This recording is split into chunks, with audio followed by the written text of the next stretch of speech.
Hello and welcome to the scene set in Rage Across New York as we home in on a lovely little law firm in the middle of Manhattan. As Jacob has been invited to this lovely office building to have a chat with his adjutant, his superior, Mr. Rhodes, Aaron Rhodes.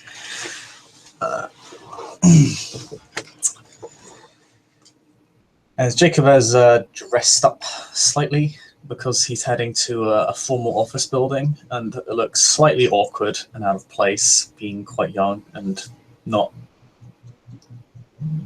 really being that used to being in a suit. That and people seem awfully scared of him, being at Rage Free. So he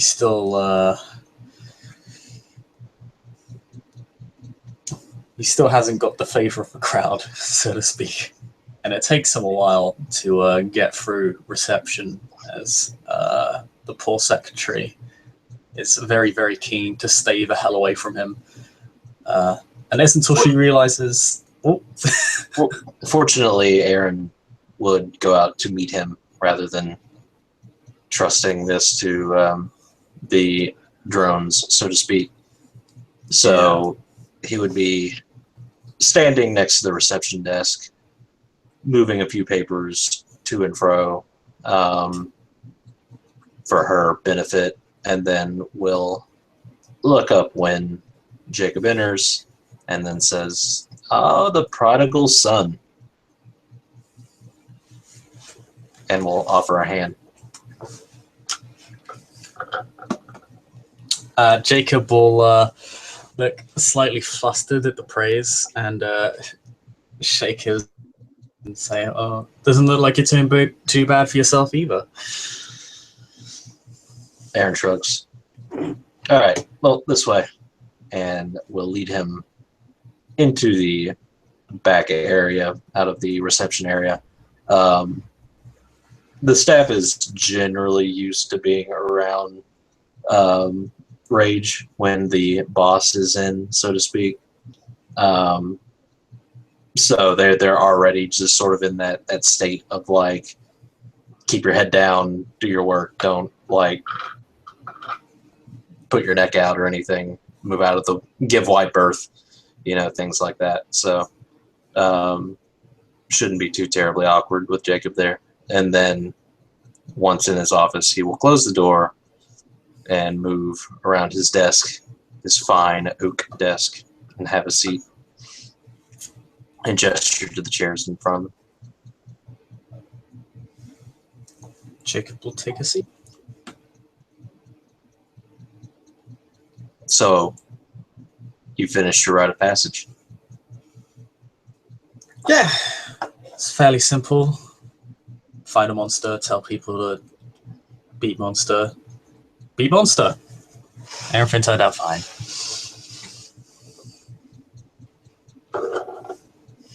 Well, that's good. How did that go, though? Well, I mean,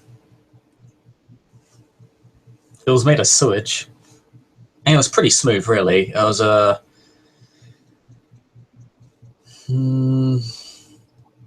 So I'm just trying to think of any difficulties we had other than what happened after we got rid of it.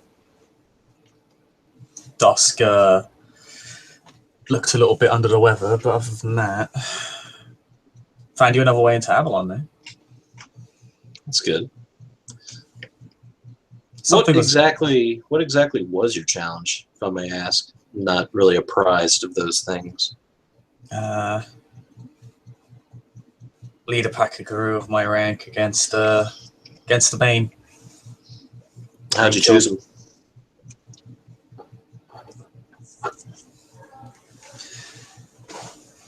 Seeing how compatible they were with me, really, and how good they were at their respective jobs. So it was a pretty easy choice when it came to Stoneclaw and Dusk. Would have liked to take a Ragabash, but no Ragabash cubs right now, so we had a blind spot there. At this point, Aaron sort of like has some files that he's open, and he's making notes and marking things down. Looks like he's multitasking currently. So you killed the sewage monster, found a new way into Avalon, led the cubs in a distinguished manner. I suppose the Falcon was pleased. Yes. From what I can tell, at least, I've been accepted into the tribe, so I, at the very least, met his expectations. How does it feel to be a Cleath? Good. I'm kind of glad that I can actually go outside now. Yeah, what are you going to do with that?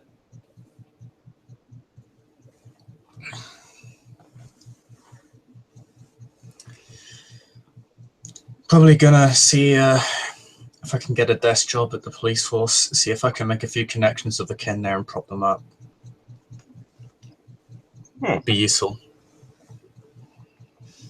I like to hear that. So, I heard you spoke with my pack mate, Ping.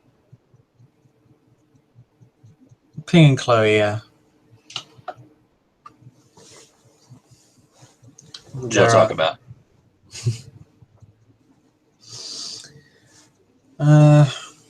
Not too much. Ice cream. What kind? I'm chocolate and vanilla. They don't seem to like that for whatever reason. Duality. I like it. I can dig it. Exactly, it's moderation between the respective flavors. But yeah, I mean, it was a pretty broad conversation. I'm pretty sure at one point they went off into each other's heads though, because there was a very long silence. Talked about each other's. It tends to happen. Yeah, and our families as well. How that worked out, considering my family still don't actually know what I am. That's a bit of a problem because they live here. Yeah, Eric had that problem for a while too. I mean, if you want, I can work it around, make you legally dead, throw a funeral and everything. No, that's fine. I've been worked back into human society thanks to Ping, Deshi, and Dr. Mega, actually. Kind of basically resolved the whole I've been kidnapped issue, now I've been found. I know. I was there.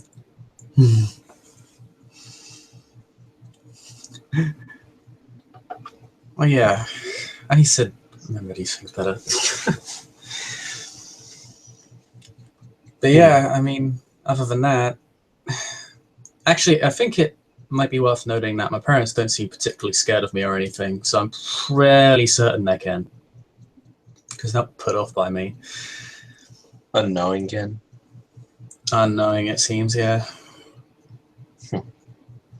That's interesting. Yeah, from what I can tell, this is kind of rare, but even rarer among my particular tribe. Apparently, we tend to have this thing kind of Nipped in the sorted. bud.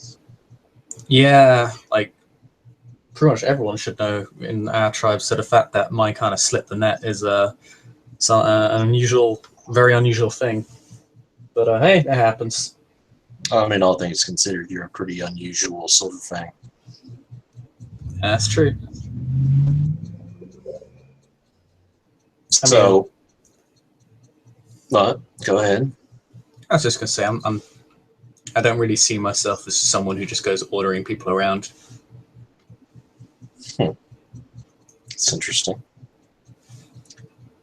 So, have you had much experience within your auspice yet? Leading people is one thing. That's all well and good for a tribal identity, but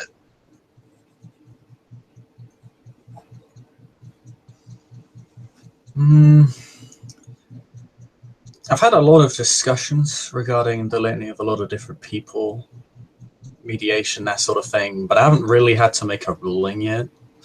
I suppose it makes sense, though. Cubs don't really do that sort of thing. Discussions don't really accomplish anything. Everyone views the litany. Everyone views the litany in a different fashion. Different lights. Mine happens to be a disco globe.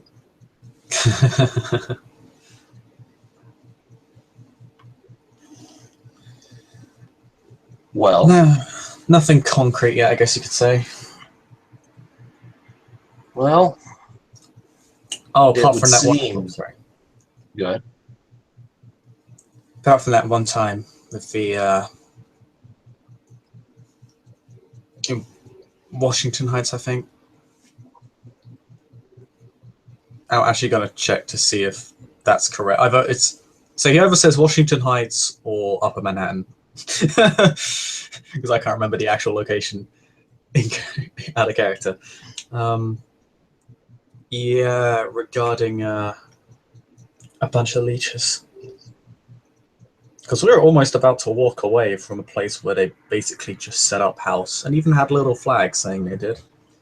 Oh, you mean where Ophelia died? Yeah. Because How'd that make you feel? Ophelia? Oh.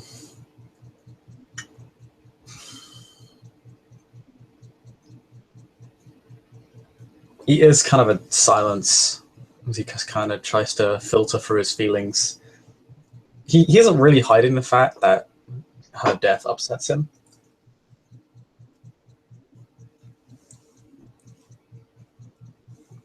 I mean, what can I do other than honor my time with her and try to fight the good fight that she was fighting?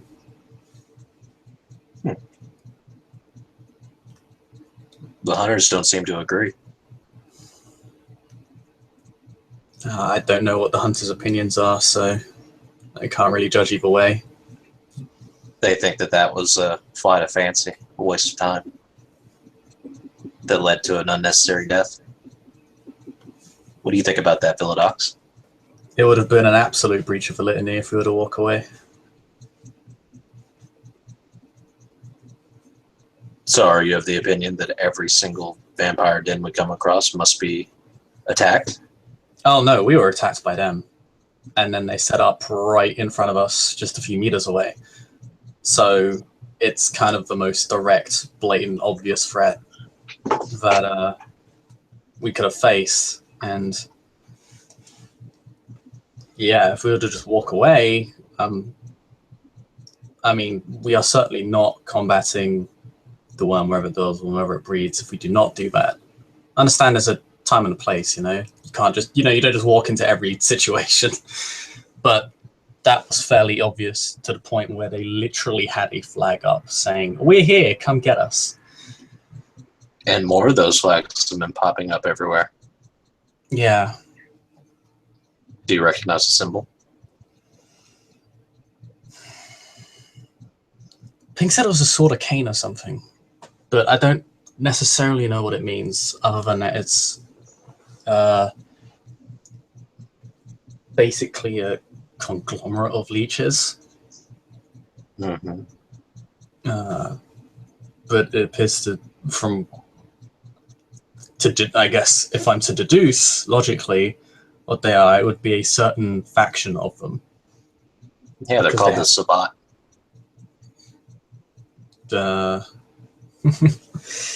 Okay.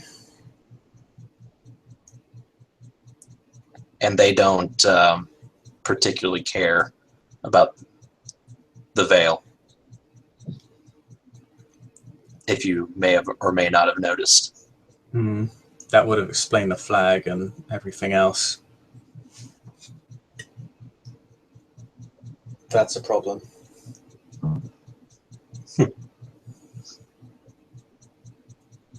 So do you think that, according to the litany, that we should go and destroy every one of those outposts?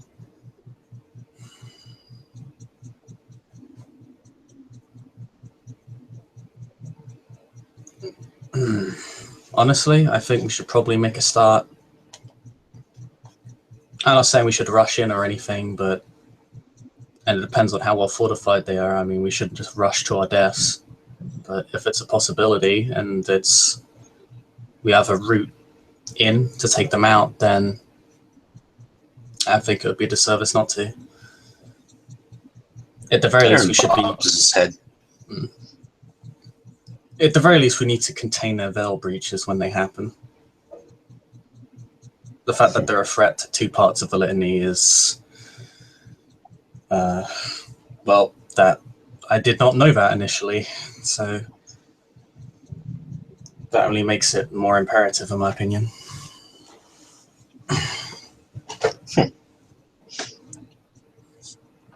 Well, it sounds like you have a good head on your shoulders. I'm really interested in whether or not you would be interested in joining the Striders of Ice and Concrete. We have a particular hole in the Philodox spot, and you seem to espouse our values pretty well. The more integrated in with the human society that you are, the better, in my opinion.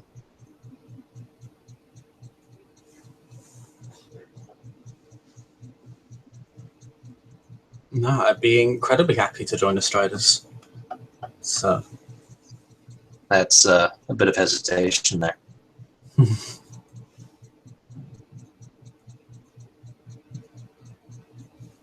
Was it? You Sorry. have qualms? Oh, no. Sorry, I was just trying to filter through my words properly. I didn't want to sound over the top.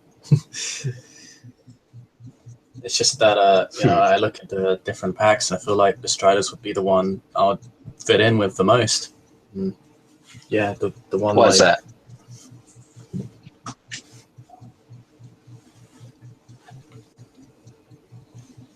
No, you guys just seem to. How to put it?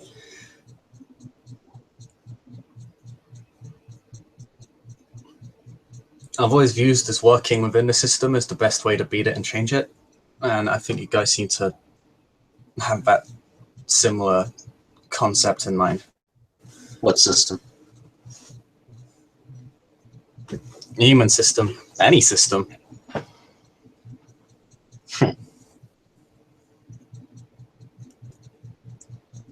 I mean... Well, I agree with that mindset.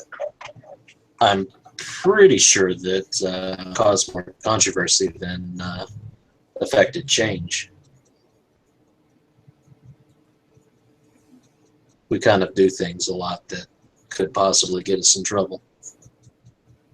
I would almost view us as rebellious.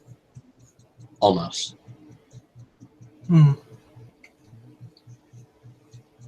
Well, being inside a system doesn't necessarily mean you're not rebelling against it. Change creates controversy, and controversy creates change in a lot of cases. That's true. I mean, from what I hear from others, they see the Striders' ways of doing things as odd, but I have to admit I don't necessarily agree with that statement.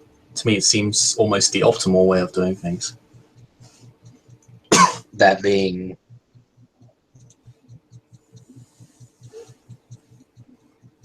What exactly?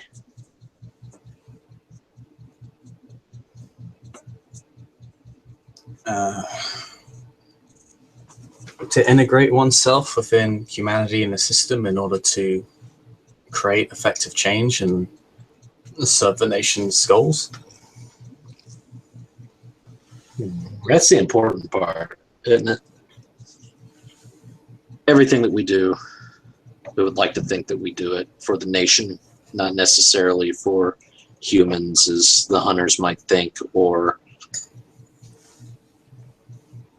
our own self-interest as others might think. Whims and flights of fancy. I mean, humans are all too... I mean, and...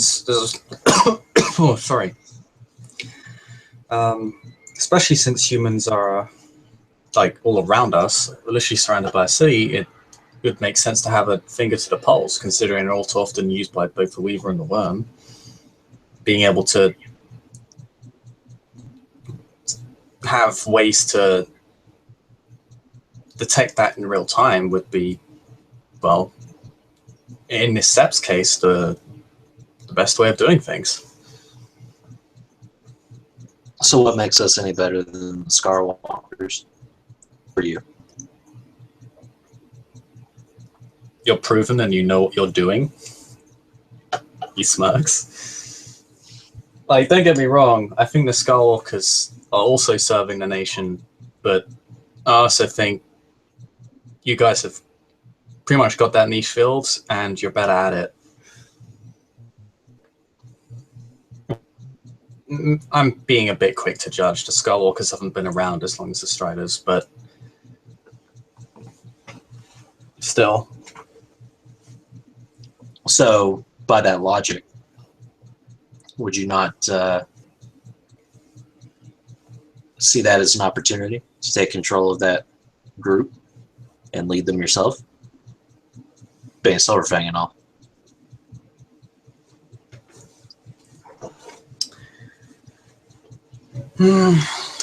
Potentially, but I mean, they've already selected their alpha, and me just charging in purely to take control isn't really going to help anyone. At the very least, it's going to cause a lot of short-term problems and friction.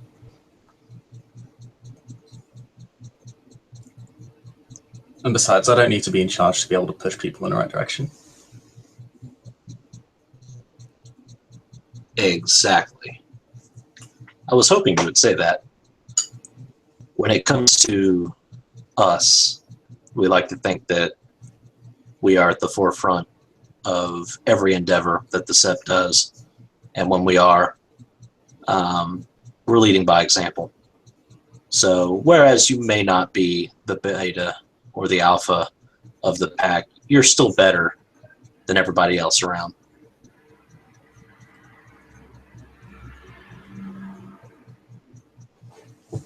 A leader. Not necessarily better, but a leader. That's true. And you represent us. Absolutely. In everything that you do. If you'd have me. All right, then. Consider this a formal invitation into the pack.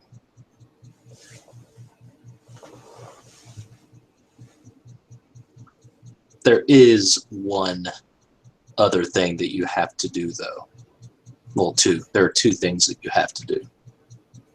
Two, I guess I should say, tasks considered a sort of tryout, so to speak. Makes sense. What are they? I want you to go and learn from Ping about our totem, because reindeer is important to us. Reindeer is the pack, and reindeer has represented heroes that have gone before us and are no longer with us. Reindeer endures. We do not. But we can sure as fuck try when reindeer has our back. So you need to know about reindeer. Go speak with Ping about that. Learn it. And then I'm going to need you to go see the beta, Eric Skavgard, all his ash. And he's going to put you through boot camp.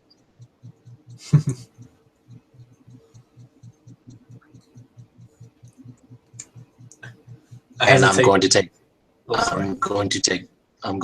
both of their recommendations very highly on whether or not we actually take you in or not. So dress to impress, so to speak. I have no doubt that you will succeed with flying colors. That's what I've been doing so far. I don't intend to stop now.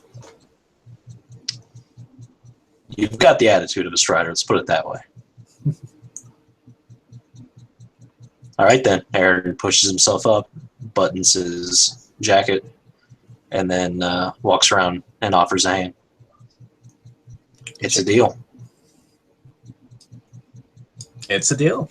And you'll shake his hand. I'll get the fuck out of here. I got work to do. I'm sure you do. I'll see you around. Yes, sir.